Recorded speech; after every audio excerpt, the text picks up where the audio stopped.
Taste the Daily. Holidays-nale, adu namma GT Holidays da. GT Holidays, South India's #1 travel brand. You know you are special when you're with GT Holidays. Maharashtra result வந்து ஒரு shocking result. நான் shocking ரிசல்ட்னு சொல்றது எதுக்காக சொல்றேன்னா, உங்களுக்கு காங்கிரஸ் கட்சியோட ஆதரவாளர்களே இவ்வளவு எண்ணிக்கை, அதாவது 31 சீட் ஜெயிப்பாங்க அப்படின்னு அவங்களும் நினைக்கல. வெளிலிருந்து பார்க்கும்போது 31 சீட் அவங்க எடுத்திருந்தாலும் பிளஸ் ஒரு சீட் காங்கிரஸினுடைய ரெபல் எடுத்திருந்தாலும் அசம்பிளி செக்மெண்ட் வைஸ் பார்த்தோம்னா the results were completely different. 288 தொகுதிக்கும் ஒரு கிளியர் கட்டா ஆய்வு நடத்தி நான் வந்துட்டு ஒரு ரிப்போர்ட் தயார் பண்ணேன். அந்த ரிப்போர்ட் படி பாத்தீங்கன்னா உங்களுக்கு வந்து 115 இடங்கள்ல பாரதிய ஜனதா கட்சி கூட்டணி கம்ஃபர்டபுளா ஜெயிக்கிற மாதிரியும், அடுத்து இருக்கக்கூடிய ஒரு 35 தொகுதிகள்ல இன்னும் எஃபர்ட் போட்டாங்கன்னா கண்டிப்பா ஈஸியா ஜெயிக்கக்கூடிய தொகுதிகளாகவும் கன்சிடர் பண்ணேன். பிஜேபி கூட்டணி ஒரு எட்ஜ் எடுக்கிறதுக்கான முக்கியமான காரணம் சீட் ஷேரிங் எக்ஸசைஸ்ல, அதாவது இடஒதுக்கீடுல காங்கிரஸ் செய்த தவறு. அவங்க செய்த தவறு என்னன்னா, உத்தவ் தாக்கரேக்கு அதிகபட்ச இடங்களை கொடுத்தது. சோ நீங்க ரிசல்ட் வரும்போது நீங்க பாப்பீங்க, மகா விகாஸ் அகாதி தோல்வியுற்றால் அதற்கு முதற் காரணம், ஒரே காரணம் உத்தவ் தாக்கரேனுடைய சிவசேனா. மகாராஷ்டிரா வந்து arithmetic based alliance. Ajit Pawar 45 சீட்ல நிற்கலாம், 50 சீட்ல நிற்கலாம். சிவசேனா ஏக்நாத் ஷிண்டே 75 80 சீட் நிற்கலாம். பிஜேபி ஒரு 160 சீட்ல நிற்கலாம். காங்கிரஸ் ஒரு 120 சீட்ல நிற்கணும். அவங்க ஒரு 50. சோ அலையன்ஸ் அப்படித்தான் நீங்க அலையன்ஸ் கொண்டு வரீங்க. ஏன்னா மகாராஷ்டிராவோட அலையன்ஸ் என்னைக்குமே கெமிஸ்ட்ரி அலையன்ஸ் கிடையாது. ஒரு டேட்டா அனாலிட்டிக்ஸ் வச்சு கூட்டணி கணக்கு எழுதாம, ஒரு எமோஷன்ஸை வச்சு, ஒரு பிளாக்மெயில வச்சு ஒரு கூட்டணி கணக்கு வரும்பொழுது அது கண்டிப்பாக ஒரு பின்னடைவு தான் ஏற்படும். அதை தான் இப்ப நம்ம பார்க்கணும். So already mistakes have been committed by Congress party and its alliance partners. 120 சீட்ஸ்ல காங்கிரஸ் கேண்டிடேட் பேக் பண்ணாங்கன்னா, 160 சீட்ஸ்ல பிஜேபி பேக் பண்ணாங்கன்னா, இந்த போட்டி, இந்த களம்ங்கிறது வந்து ஒரு மகா யுத்தமா மாறும். யாருக்கு வேணா சாதகமா போகக்கூடிய விஷயம். இப்பயும் ஒரு tough fight election between Maha Vikas Aghadi and மகா யுத்தி having a small edge. Author நேயர்களுக்கு அன்பு வணக்கம். இன்றைய சிறப்பு நேர்காணலில் நம்முடன் இணைந்திருக்கிறார் அரசியல் விமர்சகர் ஜெயவிசி ஸ்ரீராம் அவர்கள். சார் வணக்கம். வணக்கம் சார், மகாராஷ்டிரா எலெக்ஷன் சம்பந்தமா பேசணும் அப்படின்ட்டு, அதுல மிக குறிப்பாக இனிஷியலா இப்ப தமிழகத்துல இருந்து அந்த தேர்தலை வந்து பார்க்கக்கூடியவங்களாக அதுல இருக்கக்கூடிய கேள்விகளை கேட்கணும்னு நினைக்கிறேன். இதுல முதற்கட்டமா ஃபர்ஸ்ட் மகாராஷ்டிரா எலெக்ஷனை பார்க்கும்போது பாஜக கூட்டணி வந்து ஜெயிக்காது. பாஜக கூட்டணி ஏற்கனவே ஆளுங்கட்சியாக இருக்கிறது. அந்த கூட்டணிக்கு எதிராக ஒரு பெரிய ஆன்டி இன்கம்பன்சி இருக்கு. பிளஸ் லாஸ்ட் நாடாளுமன்ற தேர்தலையும் அவங்க வந்து பெரிய அளவுக்கான பெர்ஃபார்மன்ஸ் ஒன்றும் பண்ணல. ஸோ அவங்க வந்து ஜெயிக்கிறதுக்கான வாய்ப்பு இல்லை அப்படிங்கிற மாதிரியான ஒரு கருத்து தான் நிலவுச்சு. ஆனா இப்ப வரக்கூடிய கருத்து கணிப்புகள், இப்ப விஷயங்கள் வேற மாதிரி இருக்கு. களத்துல என்ன சார் நடந்துட்டு இருக்கு? எந்த கூட்டணி முன்னிலையில இருக்கு நீங்க பாக்குறீங்க? நான் வந்து ஒரு ஜூன் 24 நினைக்கிறேன், அன்னைக்கு தான் வந்து உங்களுக்கு வந்து ஃபார்ம் 20 ரிலீஸ் பண்ணாங்க மகாராஷ்டிரா எலெக்ஷன் கமிஷன். அதாவது ஃபார்ம் 20னா யாரு எந்த செக்மெண்ட்ல வந்து அசம்பிளி செக்மெண்ட்ல லீட் எடுத்தாங்க. ஏன்னா மகாராஷ்டிரா ரிசல்ட் வந்து ஒரு ஷாக்கிங் ரிசல்ட். நான் ஷாக்கிங் ரிசல்ட்னு சொல்றது எதுக்காக சொல்றேன்னா, உங்களுக்கு காங்கிரஸ் கட்சியோட ஆதரவாளர்களே இவ்வளவு எண்ணிக்கை, அதாவது 31 சீட் ஜெயிப்பாங்க அப்படின்னு அவங்களும் நினைக்கல. அதே மாதிரி தேசிய ஜனநாயக கூட்டணியினுடைய ஆதரவாளர்களும் நினைக்கல, கருத்து கணிப்பு நிபுணர்களும் நினைக்கல. நானே நினைச்சேன், என்ன கேட்டீங்கன்னா, நான் லூஸ் பண்ணுவாங்கன்னு நினைச்சேன். ஆனா 30 சீட் கிட்ட தேசிய ஜனநாயக கூட்டணி சேஃபா 28-32 சீட் கிட்ட கண்டிப்பா ஜெயிப்பாங்கன்னு நினைச்சோம். சோ வந்த ரிசல்ட் வந்து எல்லாருக்குமே ஷாக்கிங்கா இருக்கும்பொழுது, பர்டிகுலர்லி மகாராஷ்டிரா தேர்தல் வந்து நான் 2019 இருந்து கூர்ந்து கவனிச்சுட்டு இருக்கக்கூடிய பர்சன். ஸோ அதனால வந்துட்டு நான் வந்து ஜூன் 24 தான் முதல்ல வந்து எனக்கு ரிப்போர்ட் கிடைச்சது. அந்த பப்ளிஷ் பண்ணாங்க. அது பண்ண உடனே டவுன்லோட் பண்ண உடனே பார்த்து தெரிஞ்சது, வெளிலிருந்து பார்க்கும்போது 31 சீட் அவங்க எடுத்திருந்தாலும் பிளஸ் ஒரு சீட் காங்கிரஸினுடைய ரெபல் எடுத்திருந்தாலும், பட் அசம்பிளி செக்மெண்ட் வைஸ் பார்த்தோம்னா the results were completely different. Number 1. Number 2, வாக்கு சதவீதம் அப்படின்னு பாத்தீங்கன்னா இரண்டு கூட்டணிக்கு இடையே வாக்கு சதவீதம் வந்து ரொம்ப ரொம்ப கம்மி வாக்கு சதவீதம் தான். ஜஸ்ட் 0.5%, 0.9% தான் இருக்கும். 1% கூட கம்மியா தான் இருக்கும். அதே மாதிரி பாத்தீங்கன்னா உங்களுக்கு வந்து நிறைய ஃபேக்டர்ஸ் பிளே அவுட் ஆச்சு. ஸோ என்னுடைய உடனே நான் பண்ணது என்ன, அடுத்த ஒரு 20 நாட்கள்ல 288 தொகுதிகளுக்கும் ரெட்ரோ டேட்டா எடுத்து 2014 அசம்பிளி தேர்தல். ஏன்னா 2014 அசம்பிளி தேர்தலில் வந்து அனைத்து கட்சிகளும் தனியா நின்றது. அது தனியா நிற்கும் போது ஒரு முக்கியமான ஒரு பாயிண்ட் நமக்கு கிடைக்கும். யாரு எந்த ஸ்ட்ரென்த், அவங்களுக்கு என்ன ஸ்ட்ரென்த், அவங்களுடைய உயரம் என்னங்கிறது கிளியர் கட்டா அப்பதான் நமக்கு தெரிய வரும். ஸோ 2014, 2019 சட்டமன்ற தேர்தல், 2024 நாடாளுமன்ற தேர்தல். ஏன்னா 2019 நாடாளுமன்ற தேர்தலை நான் கன்சிடரேஷன் எடுத்துக்கல, ஜஸ்ட் ஃபியூ சீட்ஸ்ல மட்டும் பார்க்கறதுக்கு மட்டும் எடுத்துட்டேன். ஏன்னா 2019 நாடாளுமன்ற தேர்தல் ஒரு அலை எலெக்ஷன், ஒரு tsunami election in favour of Narendra Modi, அந்த பாலாகோட் எல்லாம் நடந்ததுனால. ஸோ அதுல வந்து பாத்தீங்கன்னா பிஜேபி சிங்கிள் லார்ஜஸ்ட் பார்ட்டியா வருது. 80 இடங்கள்ல பிஜேபி வந்து லீட் எடுக்கிறாங்க.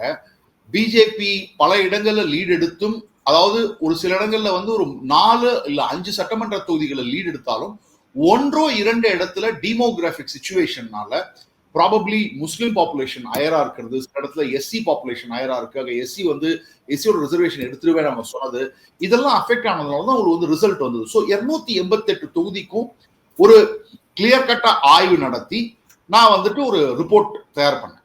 அந்த ரிப்போர்ட் படி பாத்தீங்கன்னா உங்களுக்கு வந்து 115 இடங்கள்ல பாரதிய ஜனதா கட்சி கம்ஃபர்டபுளா, பாரதிய ஜனதா கட்சி கூட்டணி கம்ஃபர்டபுளா ஜெயிக்கிற மாதிரியும், அடுத்து இருக்கக்கூடிய ஒரு 35 தொகுதிகள்ல இன்னும் எஃபர்ட் போட்டாங்கன்னா கண்டிப்பா ஈஸியா ஜெயிக்கக்கூடிய தொகுதிகளாகவும் கன்சிடர் பண்ணேன்.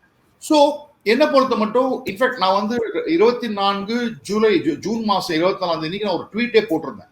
அந்த ட்வீட்ல என்ன போட்டிருந்தேன்னா, முன்னாள் முதலமைச்சர் பிருத்திவிராஜ் சௌஹானே இந்த அசம்பிளி தேர்தலில் வந்து தோற்கதற்கான வாய்ப்பு இருக்கு அப்படின்னு சொல்லிட்டு. அதே மாதிரி அடுத்த மாதம் வந்து நான் போட்டேன், சுஷில்குமார் ஷிண்டேவோட மகள் வந்து அவங்க வந்து பிரணீதி ஷிண்டே வந்து சோலாப்பூர் சிட்டில இருந்து ஜெயிச்சா கூட லோக்சபால, சோலாப்பூர் சிட்டி சென்ட்ரல்ல அவங்க எடுத்த லீட் வந்து 800 வாக்குகள் தான். அது வந்து அவங்க ஃபேமிலி பேஸ்டியன். ஸோ அந்த மாதிரி சில முக்கியமான தொகுதிகள்லாம் காங்கிரஸுக்கு பிரச்சனையா வரக்கூடிய இடங்கள் அப்படின்னு பார்த்தேன். ஆனாலும் என்னுடைய conclusion at that point in time, so August மாசம் நான் கன்க்ளூட் பண்ணும்போது நான் இன்ஃபேக்ட் ட்வீட்லாமும் போட்டிருந்தேன், மெசேஜ்லாமும் வச்சிருந்தேன் நிறைய பேருக்கு. காங்கிரஸ் 120 இடங்கள்ல போட்டிட்டாங்கன்னா மினிமம் 115 அவங்களுடைய ஆதரவாளர்களோட ஓகே ஒரு அட்ஜஸ்ட்மெண்ட்லாம் இருக்கும். நீங்க இங்க நின்னுக்கோ, அந்த சிம்பிள் நின்னுக்கோ, அதெல்லாம் சொல்லுவாங்க. மகாராஷ்டிரால எப்பவுமே நடக்கக்கூடிய விஷயம். ஸோ 120 சீட்ஸ்ல காங்கிரஸ் கேண்டிடேட் பேக் பண்ணாங்கன்னா, 160 சீட்ஸ்ல பிஜேபி பேக் பண்ணாங்கன்னா, இந்த போட்டி, இந்த களம்ங்கிறது வந்து ஒரு மகா யுத்தமா மாறும். யாருக்கு வேணா சாதகமா போகக்கூடிய விஷயம்.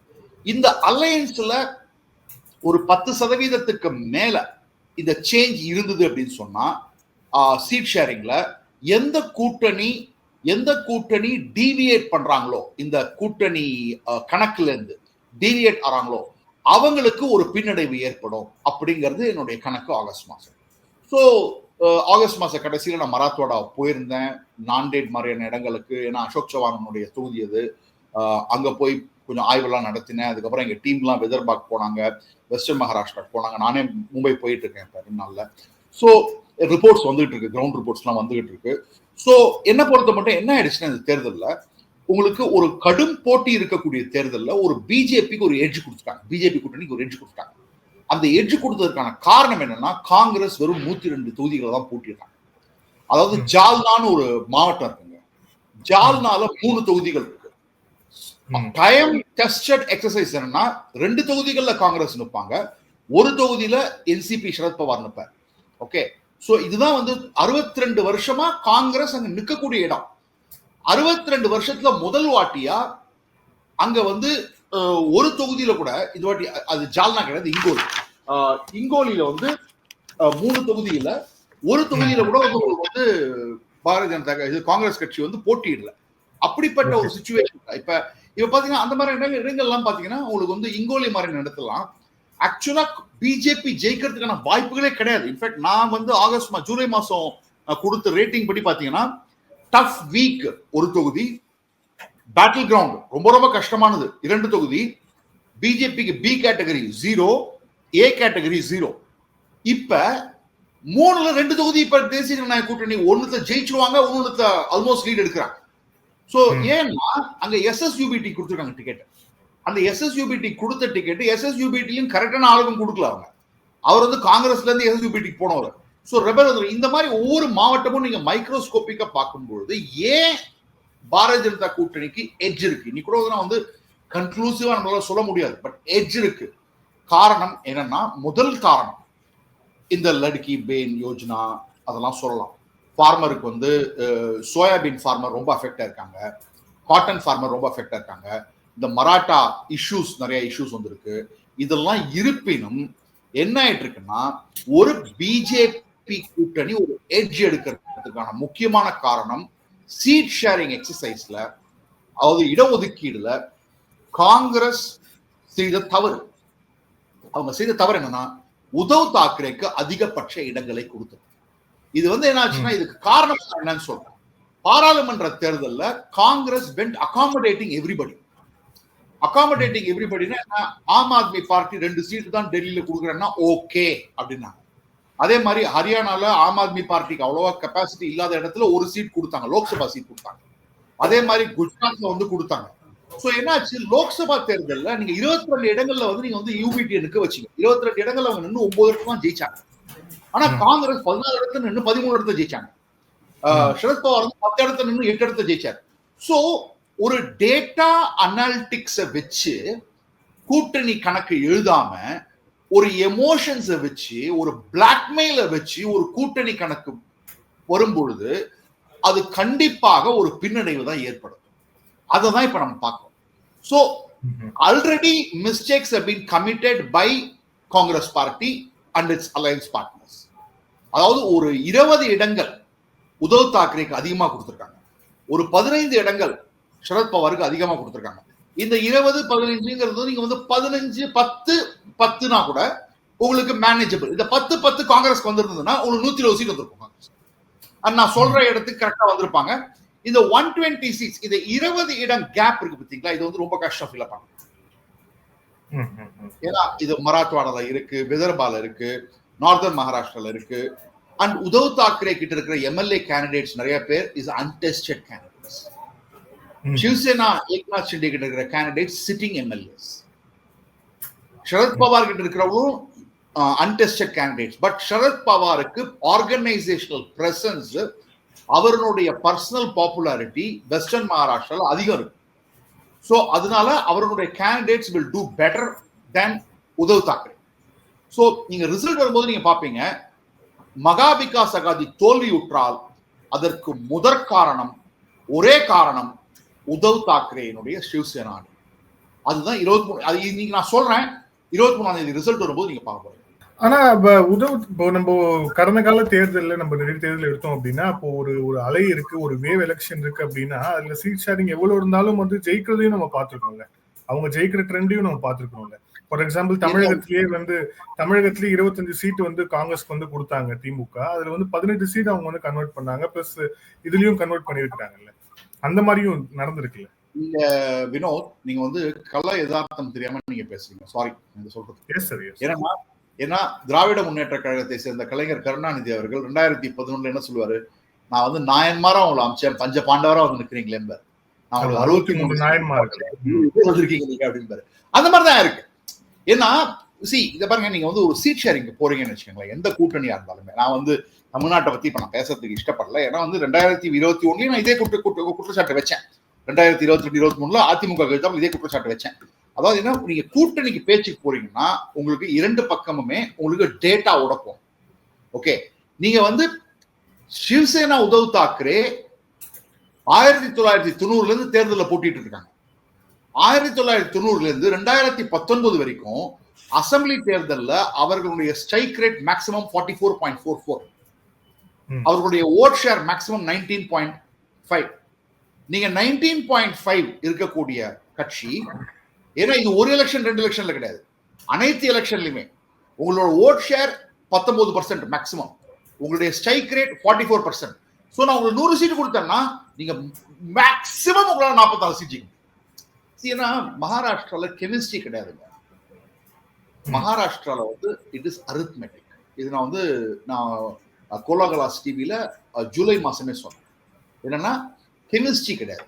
கெமிஸ்ட்ரினா என்னன்னா, நான் வந்து அந்த சீட்ல என்னுடைய சீட் நான் சொல்லும்போது இந்த அஜித் பவாரோட சீட்டு, அந்த இடத்துல நான் பிஜேபி கேண்டிடேட் நிக்க வைக்கிறேன், என்னுடைய ஓட்டை நான் டிரான்ஸ்பர் பண்ண முடியும் அப்படிங்கிறது கெமிஸ்ட்ரி, கிரவுண்ட்ல ஒர்க் பண்றது. அரித்மெட்டிக்ங்கிறது எப்படின்னா, நான் அங்க நிக்கிறேன், அங்க நான் நின்னா ஜெயிக்க முடியும், நான் உன் கூட்டணியில இருக்கேன், இந்த நம்பரை நான் கொண்டு வந்து கொடுப்பேன். இதுதான் அரித்மெட்டிக். ஐ திங்க் பாசங்களுக்கு புரியுற அளவுக்கு நான் சொல்ல பாக்குறேன். ஓகே, சோ உங்களுக்கு வந்து மகாராஷ்டிரா வந்து arithmetic based alliance. when I say arithmetic based alliance, Ajit Pawar 45 சீட்ல நிற்கலாம், 50 சீட்ல நிற்கலாம். சிவசேனா ஏக்நாத் ஷிண்டே 75 80 சீட் நிற்கலாம். அந்த 75 80 சீட்னா அவங்க 35 40 சீட் ஜெயிப்பாங்க. பிஜேபி ஒரு 160 சீட்ல நிற்கலாம், 150 160 சீட், 150 160 சீட் ஜெயினாங்கன்னா ஒரு 80 90 சீட் அவங்க ஜெயிப்பாங்க. காங்கிரஸ் ஒரு 120 சீட்ல நிற்கணும், அவங்க ஒரு 50. சோ அலையன்ஸ் அப்படித்தான் நீங்க அலையன்ஸ் கொண்டு வரீங்க. ஏன்னா மகாராஷ்டிராவோட அலையன்ஸ் என்னைக்குமே கெமிஸ்ட்ரி அலையன்ஸ் கிடையாது. இதுதான் சிம்பிளா. ஆனா பிஜேபி என்ன பண்ணிருக்காங்கன்னா ஸ்மார்ட்டா விளையாடிருக்காங்க. கேட்க பிஜேபியே ஸ்மார்ட்டா விளையாடிருக்காங்கன்னா அவங்க வந்து சில இன்ஃபேக்ட் நான் ஓப்பனாவே சொல்றேன், சில கஷ்டமான தொகுதிகளும் அடுத்து அஜித் பவார் கிட்ட கொடுத்துருக்காங்க. அஜித் பவாருக்கு 45 சீட் தான் கொடுக்கணும்னு என்னோட அனாலிசிஸ் சொல்லுங்க. ஆனா 55 சீட் கொடுத்துருக்காங்க. அதுல பாத்தீங்கன்னா அந்த எக்ஸ்ட்ரா 10 சீட் கஷ்டமான சீட் தான் கொடுத்துருக்காங்க. தேவேந்திர பட்னாவிஸ்க்கு எழுத்தாப்புல ஒருத்தர் வந்து ரெபல் பண்ணாரு, பிஜேபி கேண்டிடேட். ஓகே, அவர் வந்து பிஜேபி கேண்டிடேட் 2018 ரெபல் பண்ணி தேவேந்திர பட்னாவிஸை பத்தி கொஞ்சம் தாழ்ந்து பேசி அவருக்கு எழுத்தாப்புலேயே காங்கிரஸ் கேண்டிடேட்டா நின்று 2019 நாக்பூர் சவுத் வெஸ்ட்ல தோத்து போனாரு. அவர் திரும்பி 2023 காங்கிரஸ் ராகுல் காந்தியை பத்தி தப்பா பேசி திரும்பி பிஜேபிக்குள்ள வந்தாரு. அவர் கேட்ட தொகுதியை இந்த வாட்டி அவங்க கொடுக்கல. அவருக்கு என்ன சொல்லிருக்காங்கன்னா, நீ போய் கஷ்டமான தொகுதியில் நில்லு, ஏன்னா நீ கட்சி விட்டு வெளில போன, இப்ப நீ திரும்பி வந்திருக்க, அந்த இடத்துல நான் ஜெயிக்கணும்னா எனக்கு ஒரு மாதிரி ஒரு ஸ்ட்ராங் கேண்டிடேட் தேவை. ஆனா உனக்கு நான் ஃப்ரீ டிக்கெட் கொடுக்க மாட்டேன், கஷ்டப்பட்டு வா. So this is what is Maharashtra is all about. இதுல இப்போ காங்கிரஸ் கட்சி அப்புறம் அந்த அலையன்ஸுக்கு வந்து இப்ப நீங்க கிரவுண்ட்ல பார்த்த வரைக்கும் இது வந்து ஒரு வேவ் எலெக்ஷனா நீங்க வந்து கன்சிடர் பண்ணுவீங்களா? நான் வேவ் எலெக்ஷன், இது ஒரு நார்மலான எலெக்ஷனா தான் இருக்கு, யார் மேலேயும் கடுமையான அதிருப்தியும் இல்லை, அதே மாதிரி யார் மேலேயும் பார்ஷியாலிட்டியும் இல்லை. இது எந்த மாதிரி எலெக்ஷனா நீங்க வந்து கன்சிடர் பண்ணீங்க? சார் இது ஒரு அதிருப்தி எலெக்ஷன் தான் சார் ஆரம்பிச்சது. ஏன் அதிருப்தி எலெக்ஷன் ஆரம்பிச்சதுன்னா 2024 எக்ஸ்டென்ஷன் தான். 2024 எக்ஸ்டென்ஷன் என்ன? 2024 எக்ஸ்டென்ஷன்ல வந்து நீங்க வந்து ஃபார்மர்ஸ் சோயாபீன், இன்னைக்கும் சோயாபீன் பிரச்சனைகள் இருக்கு. அவங்க வந்து 5000 6000 எதிர்பார்க்கறாங்க, 4400 ரூபாய் தான் கிடைக்குது. காட்டனுடைய விலை 300 ரூபாய் குறைஞ்சிருக்கு போன வாட்டி. இந்த வாட்டி வந்து என்னன்னா இன்புட் காஸ்ட் அதிகமாயிட்டு இருக்கு, அவுட்புட் காஸ்ட் வெளில கம்மியாயிட்டு இருக்கு. இன்புட் காஸ்ட்னா pesticide cost, fertiliser cost, seed cost, இது மூணும் அதிகமாயிட்டு இருக்கு. ஆனா நான் கடைசி பொருள் விற்கிற பொருள் வந்து கம்மியாயிட்டு இருக்கு. சோ அதையும் அட்ரஸ் பண்ணிருக்காங்க இப்ப பிஜேபி. இப்ப பிஜேபி என்ன சொல்றாங்கன்னா, இப்போ ரீசன்ட்டா எம்எஸ்பி லாம் அனௌன்ஸ் பண்ணாங்களே, அதெல்லாம் எதுவும் அனௌன்ஸ் பண்ணிருக்காங்க. இப்ப என்ன சொல்றாங்கன்னா ஒருவேளை நீங்க வந்து 5000 ரூபாய் எம்எஸ்பி கொடுத்தது 4000 ரூபாய் தான் நீங்க விற்கிறீங்கன்னா பாக்கி இருக்கிற 500 ரூபாய் உங்க பேங்க் அக்கௌண்ட் டிரான்ஸ்ஃபர் பண்ணிருக்காங்க. ஓகே, சோ இந்த மாதிரி என்னாச்சு, இந்த மாதிரியான விஷயங்கள்லாம் இருக்கு. சோ ஒவ்வொன்னா அட்ரஸ் பண்ணிட்டு இருக்காங்க. சோ என்ன இருந்தது, வேவ் எலெக்ஷனா ஆரம்பிச்சத மராட்டிஸ்க்கு தாப்புல எதிர்த்து பேசினாங்க. ஏன்னா ஒரே விஷயத்த 2 எலெக்ஷன்ல ஒர்க் அவுட் ஆகுது. நீங்க 2024 பாராளுமன்ற தேர்தல் எல்லாத்தையும் யூஸ் பண்ணிட்டீங்க. உத்தவ் தாக்கரேக்கு துரோகம் செய்தார், சரத்பவாருக்கு துரோகம் செய்தார், மராட்டியர்களுக்கு துரோகம் செய்தார், 2 குஜராத்திகள் இங்க வந்து ஆட்சியை பிடிக்க பார்த்தாங்க, ஆட்சியை கவுத்தாங்க, அப்படி எல்லாம் பேசிட்டாங்க. அது ஒரு வாட்டி உங்களுக்கு ஓட்டு போட்டாங்க, 2வது வாட்டி உங்களுக்கு ஓட்டு போட. ஓகே, திருக்கட்சிகள் இல்லாம வர போறாங்க. அதே மாதிரி இந்த 1500 ரூபாய் பெண்களுக்கு போறதுங்கிறது வந்து ஒரு, ஏன்னா மகாராஷ்டிரால என்னைக்குமே சொல்றேன், நான் ஒரு சின்ன பையனா இருக்கும்போது மும்பை போகும்போது பார்த்திருக்கேன். எங்க பெரியமா வீடுலாம் டோபியில தான் இருந்தது, நாங்க போய் நிறைய நாள் இருந்திருக்கேன். அப்பயே பாத்தீங்கன்னா நான் சொல்றது 1980 83 85 நீங்க every housewife, middle class and lower middle class housewife புருஷனோட சம்பளத்தை மட்டும் நம்பி இருக்க மாட்டாங்க. அவங்க இந்த டெய்லரிங் வேலை பண்றது, அந்த கூட தைக்கிறது, பொம்மை செய்யறது, இப்ப இந்த காலத்துல ஸ்டாக் மார்க்கெட் இன்வெஸ்டிங் அந்த மாதிரிலாம் இருக்கும். அதுவும் பிஸி லைஃப். அங்க போயிட்டு நேரம் டாஸ்மாக் போய் குடிச்சிட்டு வராங்க, அந்த மாதிரிலாம் வந்து ரொம்ப ரொம்ப அந்த மாதிரி நடக்கக்கூடிய விஷயம் கிடையாதுங்க. அதனால என்ன ஆயிடுது, இந்த 1500 ரூபாய் மகளிருக்கு வருது இல்ல, இது ஒரு பெரிய அட்வான்டேஜ். அதே மாதிரி மகாராஷ்டிரா மகளிர் வந்து உங்களுக்கு கம்பேர் பண்ணல, இப்ப டெல்லியில உங்களுக்கு வந்து லிவிங் வந்து வேற மாதிரி இருக்கும், காஸ்ட் ஆஃப் லிவிங்கும் ஹையரா இருக்கும். ஏன்னா ரெஸ்டாரண்ட்டுக்கு போவாங்க, பெருசா போய் இது ட்ரெஸ் வாங்கிக்கிறது. மகாராஷ்டிரால அப்படி கிடையாது, கொஞ்சம் ரோட் சைட்ல தான் போய் சாப்பிடுவாங்க. பானிபூரி, அந்த ரோட் சைட் ஸ்டாப்னு பாவ் பாஜி, இந்த வடா பாவ் அப்படின்லாம். சோ அந்த 1500 ரூபாயோட வேல்யூ இருக்கு பாத்தீங்களா, பயங்கரமான வேல்யூ. அது வந்துருச்சு, அந்த பணம் கையில வந்துருச்சு. சோ அதனால இப்பயும் இது வேவ் எலெக்ஷன் கிடையாது. வேவ் எலெக்ஷனா மாறக்கூடிய சாத்தியக்கூறு இருக்கு. இப்பயும் ஒரு tough fight election between Maha Vikas Aghadi and மகா யுத்தி, வித் மகா யுத்தி ஹேவிங் அ ஸ்மால் எட்ஜ். அவ்வளவுதான் நான் சொல்லுவேன். ஆனா வேவ் எலெக்ஷனா மாறலாம், அது நமக்கு தெரியாது.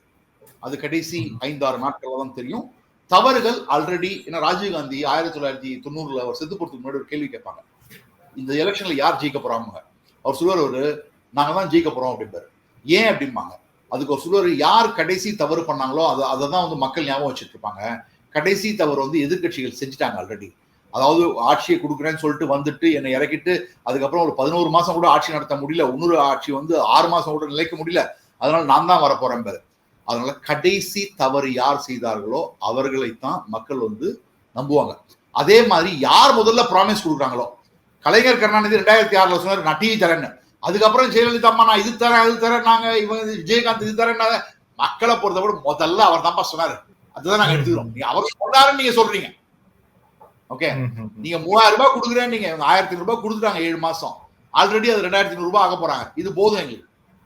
உங்களுக்கு வருமா வராதான்னு தெரியாது, எங்களுக்கு இது வருது, அதனால இதையே நம்புறேன்.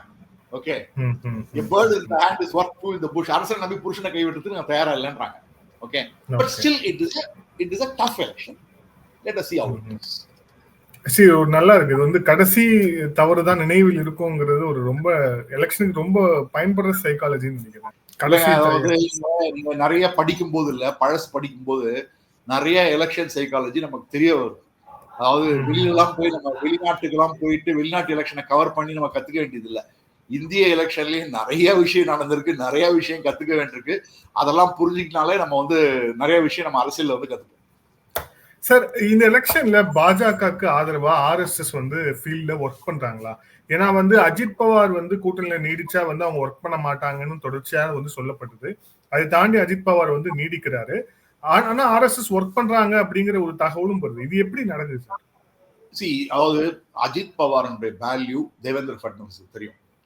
அஜித் பவார் வந்து ஒரு ஹார்ட் ஒர்க்கிங் பொலிட்டீஷியன். அவருக்கு மக்கள் சப்போர்ட் இருக்கும் அவருக்கு. ஏன்னா பாராமதிக்கு நீங்க ஒரு வாட்டி போனீங்கன்னா தெரியும் அவர் எப்படி டெவலப்மெண்ட் பண்ணிருக்காரு அப்படின்னு சொல்லிட்டு. டெவலப்மெண்ட் அவர் மேல ஊழல் குற்றச்சாட்டுகள் இருக்கலாம், எல்லாமே இருக்கலாம். ஆனா டெவலப்மெண்ட்டை பொறுத்த மட்டும் மக்கள் பிரச்சனைகளை காலையில 7 மணிக்கு கரெக்டா வந்துருவாருங்க. அவரு காலையில 7 மணில இருந்து மக்களை மீட் பண்ணுவார், பிரச்சனைகளை வந்து கேட்டுட்டு இருப்பாரு. ஸோ அதனால எலக்டோரலி அவருடைய கேண்டிடேட்ஸும் ரொம்ப ஹார்ட் ஒர்க்கிங் கேண்டிடேட்ஸ். ஸோ அந்த கூட்டணிக்கு அவன் தேவை. இந்த விஷயத்த பிஜேபி வந்து ஆர்எஸ்எஸ் கன்வின்ஸ் பண்ணிட்டாங்க. அதே மாதிரி நிறைய இடங்கள்ல வந்து பாரதிய ஜனதா கட்சிக்கும் சிவசேனா ஏக்நாத் ஷிண்டேக்கும் ஆதரவு ஜாஸ்தி கொடுப்பாங்க ஆர்எஸ்எஸ். இவங்களுக்கு வந்து அவங்களும் சில இடத்துலாம் வந்து அவங்க எங்களுக்கும் தேவையில்லை ஆர்எஸ்எஸ், அந்த இடத்துக்கு போக மாட்டாங்க. ஸோ இதை பொறுத்த மட்டும் இவங்களுக்கு வந்து மகா யுத்தியை பொறுத்த மட்டும் பிஜேபி கேண்டிடேட் சிவசேனா கேண்டிடேட்ஸ்க்கு ஃபுல்லா வந்துட்டு சப்போர்ட் கொடுக்கக்கூடியது வந்து ஆர்எஸ்எஸ்.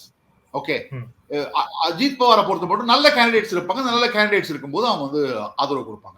பட் ஒர்க் பண்றாங்க, ஆர்எஸ்எஸ் கண்டிப்பா ஒர்க் பண்றாங்க, கம்ப்ளீட்டா ஒர்க் பண்றாங்க, கமிட்டடா ஒர்க் பண்ணிட்டு இருக்காங்க. சோ அப்போ வந்து அஜித் பவாருக்கு மட்டும் அவங்க ஒர்க் பண்ணலங்கிற சென்ஸ் வருது நீங்க சொல்றது? இல்ல, அப்படி நான் சொல்ல வரல. சில இப்ப என்னன்னா ஆர்எஸ்எஸ் சில இடத்துல வந்து ரொம்ப ஆக்டிவா இருப்பாங்க, சில இடத்துல ரொம்ப ஆக்டிவா இருக்க மாட்டாங்க. இப்ப நீங்க பாத்தீங்கன்னா விதர்பால ரொம்ப ஆக்டிவா இருப்பாங்க. ஸோ விதர்பால ரொம்ப ஆக்டிவா இருப்பாங்க, நார்தர்ன் மகாராஷ்டிரால கொஞ்சம் ஆக்டிவா இருப்பாங்க, மராத்வாடால கொஞ்சம் ஆக்டிவா இருப்பாங்க, பஜ்ரங் தள் போன்ற ஆர்கனைசேஷன்லாம் இப்ப மும்பை தானேல ஆக்டிவா இருப்பாங்க. வெஸ்டர்ன் மகாராஷ்டிரால கொஞ்சம் கம்மி தான். ஸோ வெஸ்டர்ன் மகாராஷ்டிரா சில ஏரியாலாம் உங்களுக்கு வந்து அது வந்து என்சிபி அஜித் பவாரோட ஏரியா. ஸோ பை நேச்சர் அது தேவையோ தேவையில்லையோ, பை டிசைனோ பை டிஃபால்ட்டோ அந்த மாதிரி அமைஞ்சிருச்சு. ஸோ அந்த ஆதரவு இருக்கும். அவங்க வந்து ஒர்க் பண்ண மாட்டாங்கன்னு சொல்ல மாட்டேன், பட் கொஞ்சம் கம்மியா இருக்கும். சார், இந்த நேர்காணல் இறுதியான கேள்வி உங்களுடைய நேரத்தையும் கருதி, இதுல என்ன ஒரு விஷயம்னா, இப்ப இந்த 2 அலைன்ஸ் இருக்காங்களா சார், இந்த அலைன்ஸ்ல 2 அலைன்ஸுமே வந்து இப்போ ஒருவேளை காங்கிரஸ் தலைமையிலான கூட்டணி ஜெயிக்குது, இல்ல பாஜக தலைமையிலான கூட்டணி ஜெயிக்குது அப்படின்னா இந்த 2 கூட்டணி சார்பு யார் முதலமைச்சராக இருப்பாங்க? ஏன்னா பெரிய பெரிய ஃபேஸஸ் 2 சைட்லயுமே இருக்கு அப்படிங்கறதால இந்த கேள்வி. பாரதிய ஜனதா கட்சி கூட்டணியில வந்து ஜெயிச்சாங்கன்னா ஏக்நாத் ஷிண்டேக்கு தான் மறுபடியும் ஆப்பர்ச்சுனிட்டி வரும்னு நான் நினைக்கிறேன்.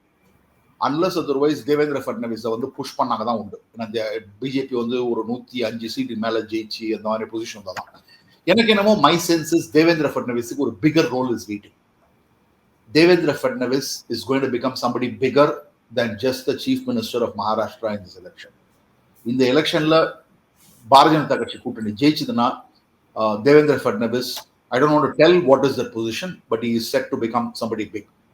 So Eknath Shinde will continue. அந்த பக்கம் ஜெயிச்சாங்கன்னா ஆப்வியஸ்லி காங்கிரஸ் ஜெயிச்சதுன்னா first choice will be Prithviraj Chavan. But அவர் ஜெயிக்கணும், அவர் எம்எல்ஏவா ஜெயிக்கணும். அவரே கராட் சவுத்ல ட்ரெயிலிங்ல இருக்காரு. So Uddhav Thackeray will be another option. ஆனா அவர்கிட்ட 32 மேல போக முடியாது அவரால். ஸோ அப்படிப்பட்ட சூழலை கொடுப்பாங்களா அப்படிங்கிறது doubt. So outside game வந்து சரத் பவார் வந்து சுப்ரியா சுலே வாக்குவாரான்னு கேட்டீங்கன்னா, ஏன்னா Sharad Pawar is going to perform that, அதுல டவுட்டே கிடையாது. 45 சீட் கண்டிப்பா ஜெயிப்பார் அவர். ஸோ அதுக்கான வாய்ப்புகளும் இருக்கு. But Congress May settle for somebody like Nana Patole R Bala Saheb தோரோட், அந்த மாதிரியான கேண்டிடேட்டுக்கும் வாய்ப்பு இருக்கலாம். ஆனா எனக்கு தெரிஞ்சு ஏக்நாத் ஷிண்டே தான் திரும்பி சிஎம் வருவார் நினைக்கிறேன். நன்றி சார், பல்வேறு கேள்வி. Thank you sir, thank you so much. நன்றி, வணக்கம்.